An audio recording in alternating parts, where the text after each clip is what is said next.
The elevator doors slide open. You step inside, press the button for your apartment, and in 3 seconds flat, you're home. No hallway, no neighbors, no sounds. Just you, 435 meters above the streets of Manhattan, in an $85 million apartment that spans an entire floor. And here's the thing that'll blow your mind. There's a very real chance you're the only person in the entire building right now. Welcome to the strangest real estate phenomenon of the 21st century, where some of the most expensive homes ever built sit completely empty, where buildings sway in the wind with nobody inside to feel it, and where the very concept of what a home is has been completely redefined. This is the story of Billionaires Row, and trust me, it gets weirder the deeper we go.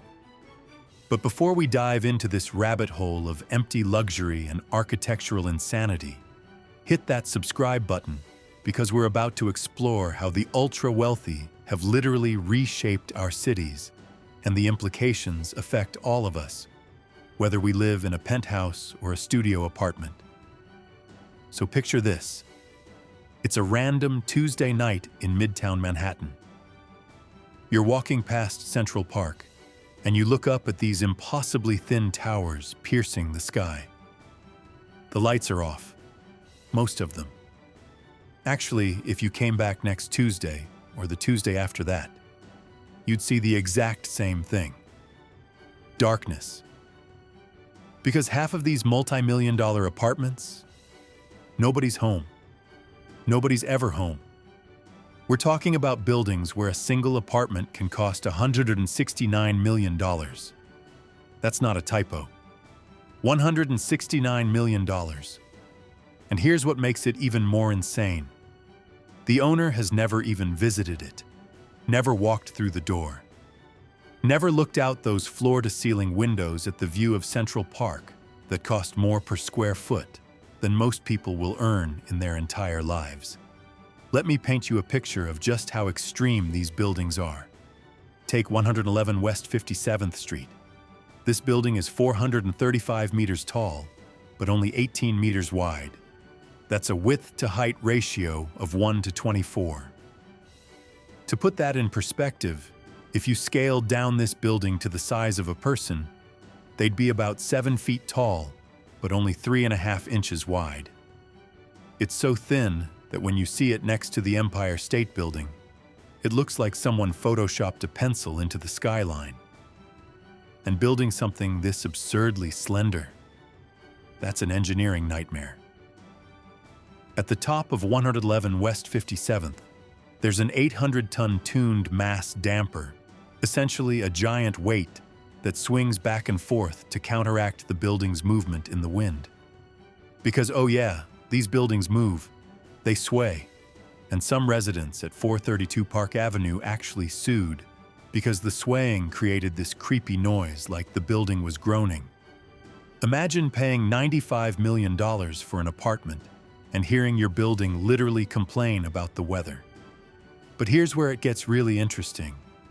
These buildings aren't just engineering marvels or status symbols. They're something entirely different. They're financial instruments. They're essentially safety deposit boxes in the sky. Think about it like this. Everything in the world exists on what economists call a liquidity spectrum. On one end, you have cash. A dollar bill is a dollar bill, easy to exchange, totally liquid. On the other end, you have real estate, traditionally one of the least liquid assets. A house is unique, hard to sell quickly, requires maintenance, has neighbors who might be annoying. But what if you could make real estate more like cash? Enter Billionaires Row. These buildings are designed to eliminate every variable that makes traditional real estate illiquid. There are no hallways because the elevator opens directly into your apartment. There are no neighbors cooking food you can smell. No shared spaces, no community. No backyard to maintain. No street-level windows that could be vandalized. It's architecture designed not for living, but for storing wealth. And this is where the whole thing starts to feel dystopian. These buildings have created what one expert calls zombie urbanism. Places that are sold, but not lived in.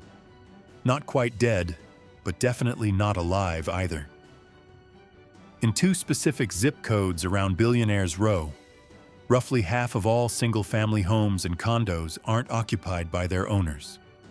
Compare that to the rest of New York City, where the owner occupancy rate is around 75%. We reached out to every single developer on Billionaires Row for comment on these occupancy rates. Want to guess how many responded? 0, not one. Now you might be thinking, okay, but these are second homes, right? Pied-à-terre? And sure, that's part of it. But here's the kicker. In August of last year, an analysis found that nearly half the units in 7 of these Billionaires Row buildings were still unsold. That's $6.7 billion worth of condos just sitting on the market, waiting for a buyer who may never come. Why? Because the very thing that made the first building special, 157, became completely replicated. Suddenly, if you're a billionaire shopping for an ultra-luxury Manhattan apartment, you've got options. The gloss wears off. The new tower across the street is shinier. And unlike regular real estate, where location matters above all else, these buildings are all in basically the same location with basically the same views. But wait, it gets even better. Or worse, depending on your perspective. Let's talk about taxes, because this is where the system reveals itself as truly rigged. Here's how it works. Condos in New York are taxed as if they're rental apartment buildings. But nobody's renting a $100 million apartment, so there's no benchmark for what the rental value would be. The result? A condo on Billionaires Row gets taxed the same as a unit worth a fraction of the price. One $2.1 million condo in Brooklyn had a tax bill of just $157. Meanwhile, a condo in the Bronx worth a tenth of that amount paid nearly $4,000 in taxes. And then there's the 421A exemption, now rebranded as Affordable Housing New York. Developers can get up to 100% of their property taxes erased if they make a fifth of their development affordable housing. But here's the scam. 157 got this tax break by building affordable housing in the Bronx, miles and miles away from Billionaires Row. The tax exemption cost New York City an estimated $65.6 million over 10 years.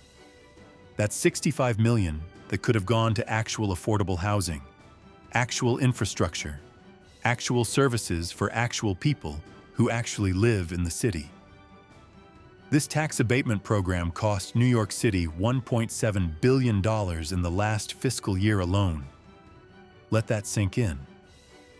$1.7 billion subsidizing luxury housing while the city faces an affordable housing crisis. And this isn't just a New York problem. In Paris, a quarter of homes in some districts sit empty. London's most expensive neighborhoods are eerily quiet at night. Melbourne has entire districts experts warn could become suburbs of ghost towers. Toronto and Vancouver have tens of thousands of vacant apartments.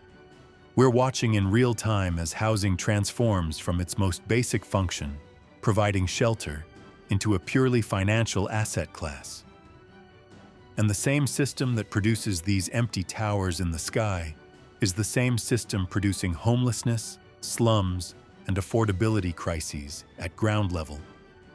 But here's what really keeps me up at night. These buildings are now permanent. Whether they're occupied or not, whether we like them or not, they're part of New York's story now. They stand alongside the Empire State Building and One World Trade Center as monuments to this particular moment in history. A moment when wealth inequality reached levels not seen since the Gilded Age. A moment when entire buildings could be built, sold, and left empty while people sleep on the streets below. Some cities are fighting back. Paris, Vancouver, Singapore, and soon Toronto all have taxes on vacant apartments. Berlin and Barcelona have threatened to seize empty buildings and convert them to affordable housing. In 2019, New York lawmakers proposed an annual tax on second homes valued over $5 million. But intense lobbying from real estate groups killed it. The future? More of the same, probably. More pencil-thin towers, more empty apartments, more wealth concentration, more ghost buildings haunting our skylines while housing costs crush the middle class. Because here's the brutal truth. As long as there are billionaires looking for places to park their money, there will be developers ready to build them sky-high safety deposit boxes. The question isn't whether you like these buildings or hate them. The question is, what kind of city do we want to build? One designed for living, or one designed for storing wealth? So here's my question for you. If you had the power to change one thing about how luxury real estate works in major cities, what would it be? Would you tax vacant apartments? Change zoning laws? Something else entirely? Drop your answer in the comments because this conversation is far from over, and I genuinely want to know what you think.